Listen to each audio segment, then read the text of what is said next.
Olá, como estão? Tudo bem com vocês? Sejam muito bem-vindos ao canal. O canal ele tem como único objetivo disseminar informações sobre planejamento patrimonial. Por que planejamento patrimonial? Porque é uma dúvida muito pertinente de todos. Ao longo da nossa vida, a gente trabalha, a gente constitui patrimônio, a gente se casa, a gente tem filhos e muitas vezes a gente tem dúvidas como gerir nosso patrimônio, a gente tem dúvidas sobre como será o dia de amanhã e sobre mecanismos sucessórios, o que a gente pode fazer. Então, existem alguns mecanismos de planejamento sucessório que a gente pode adotar. Alguns, eles não têm vantagem que possa trazer benefícios futuros para nossos herdeiros, e alguns, eles saem com valor financeiro muito alto. Então, eu vou abordar sobre todos, vou trazer aqui para vocês quais são os melhores a ser adotados, o porquê não adotar. Mas, primeiramente, eu quero me apresentar. Meu nome é Valéria Macedo, eu sou advogada, administradora, especialista em planejamento patrimonial, familiar e empresarial e holding familiar. Então, nós vamos iniciar falando sobre a doação. Por que escolhi esse tema? Porque nós estamos aí na pandemia do Covid-19 e muito tem se ouvido falar que as pessoas têm manifestado vontade de fazer doação em vida. Muito elas falam, quero organizar meus bens tudo em vida. Só que é um erro agir dessa forma. Por quê?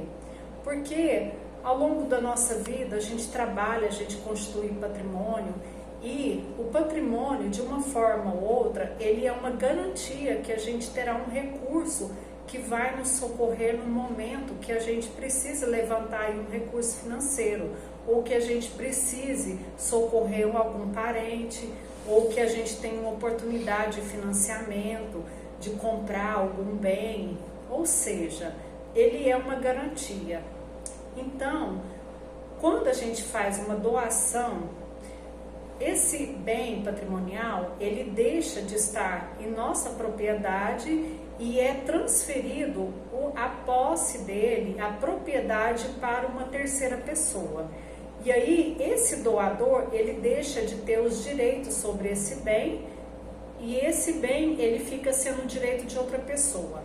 Então, supondo, vou dar um exemplo, João, ele doou uma casa para Joaquim. Ele fez essa doação, no momento futuro, João, ele precisou levantar um dinheiro para comprar uma outra casa, e ele não pôde levantar esse dinheiro porque ele já tinha doado a casa para Joaquim. Joaquim, mesmo sabendo da intenção de João de comprar essa outra casa e sendo amigo e tudo, ele não quis vender a casa. Dou outros exemplos também, que é muito comum acontecer nas famílias brasileiras. Muitos pais fazem doação dos seus bens para os seus filhos, querendo antecipar a legítima, né? Ou seja, a legítima significa que 50% dos bens que a gente tem pertence aos nossos sucessores, que são os filhos, são ascendentes, que são nossos pais, cônjuge e herdeiro, que é garantido por lei. Então, eu vou dar como exemplo muitos pais que às vezes acham vantagem doar o patrimônio para os seus filhos.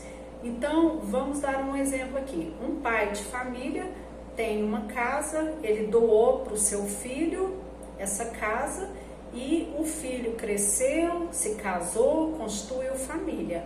Esse pai quedou-se doente, precisou de levantar recurso financeiro para pagar seu tratamento de saúde e se viu compelido a vender esse imóvel para ter dinheiro do seu tratamento. Mas ele teve um grande problema, porque seu filho já estava casado e a sua esposa não quis que vendesse o imóvel. E aí que mora o grande problema. Para ter a venda do imóvel, é necessário a outorga do cônjuge, A lei ela fala que tem que ter a outorga tanto do homem como da mulher. Então a esposa não consentindo a venda, então não fala em venda de imóvel. Então esse pai ficou sem a possibilidade de levantar esse recurso financeiro para custear seu tratamento de saúde. Então vejam vocês que nos dois exemplos que eu dei, há uma grande desvantagem na doação, porque uma vez feita a doação, o bem ele transfere do nome do doador para o donatário. Então eu não recomendo que seja feito essa forma de transmissão de planejamento sucessório. Aí cabe uma pergunta, né? Vamos colocar assim, uma contestação, uma pergunta. É possível fazer uma doação de uma outra forma? Sim, é possível. É possível a gente fazer um planejamento patrimonial, a gente cria uma estrutura que não venha a falecer, essa estrutura vai albergar, guardar, salvar como um cofre os bens patrimoniais.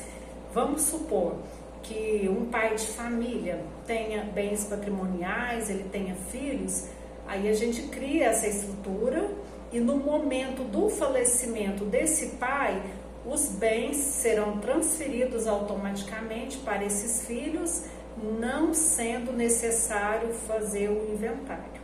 Ou seja, a gente organiza a doação desde já, né, desde esse momento, só que ela somente vai disparar o gatilho, ela somente vai ocorrer de verdade no momento do falecimento.